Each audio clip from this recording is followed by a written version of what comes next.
This is Anchor E. Seung-yeon. I'm gonna introduce about what happens in Afghanistan right now. Afghanistan is very congested by people who leave this country.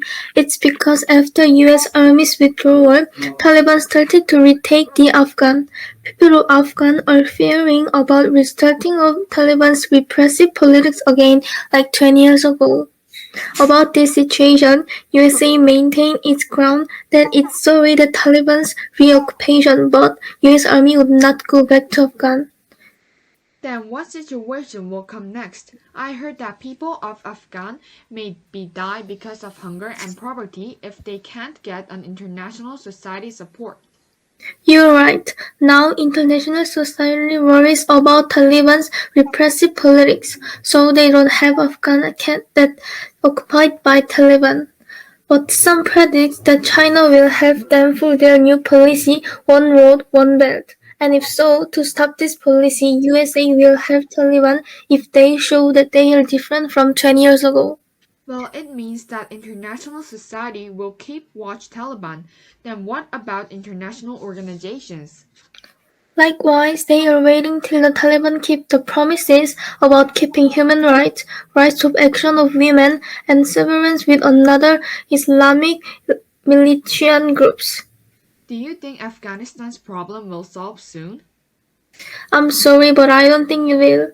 Now in Afghan, 100 of presses closed, and some journalists were assaulted by Taliban soldiers. And also the women who protest peacefully were whipped by some Taliban soldiers. If Taliban don't change their behavior, no country and organizations will help them. So this situation is expected to last a long time. Until now, we heard an international prediction about Afghanistan. Next is about more details of Afghan. Afghanistan is currently occupied by the Taliban. It is women who face the bigger problem in this time. The Taliban is an organization that oppresses women's basic freedoms for cultural reasons. And as a result, all women living in Afghanistan have been deprived of their freedom in almost every way, from learning to going out. In this situation, I think that one aspect of feminism is necessary to protect women's human rights. Of course, there are many aspects of it that causes controversy, as in our current country. However, the feminism we are thinking of now is a different thing from it. I mentioned necessary. Feminism has more diverse parts than you think, and among them, feminism that the core slightly is it we think of. But wouldn't feminism be necessary in Afghanistan to protect minimal women's human rights? Then we'll talk about women's human rights more with next article. Have you heard of the movie I Can Speak? Okbun, the main character of the movie, learns English with the help of Minjae to inform word of her situation as a victim of the Japanese military sexual slavery. In the end, it is heart-moving to see Okbun tell people about her painful past. The movie I Can Speak is based on the story of Lee Yong-soo, the actual victim of Japanese brutality. In 2007, Lee Yong-soo testified in the U.S. House of Representatives about what Japan really did to her and proved that it is not an individual prostitution but human rights abuses.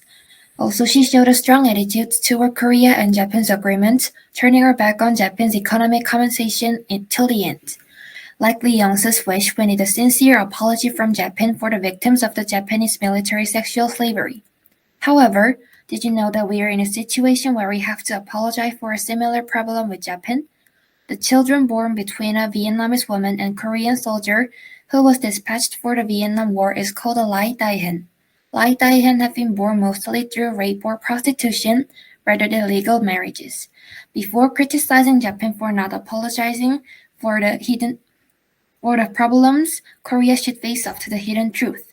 Next, reporter Soyeon Lee will tell you about Jane Austen's work and what was the period at the time. Another news. Jane Austen ranks second place behind Shakespeare in the best literature of the last 10,000 years selected by the BBC. Then let's talk a little bit more about her news, Pride and Prejudice. Actually, there is a hidden message that not a lot of people can realize. You can easily think the book is about love and marriage, but this book shows how English thought about marriage that days. This book shows that marriage wasn't just romantic. You can see this by the main character Charlotte. Her life goal is marriage. You can see that she wants to relieve the burden of her family through the marriage with a rich man.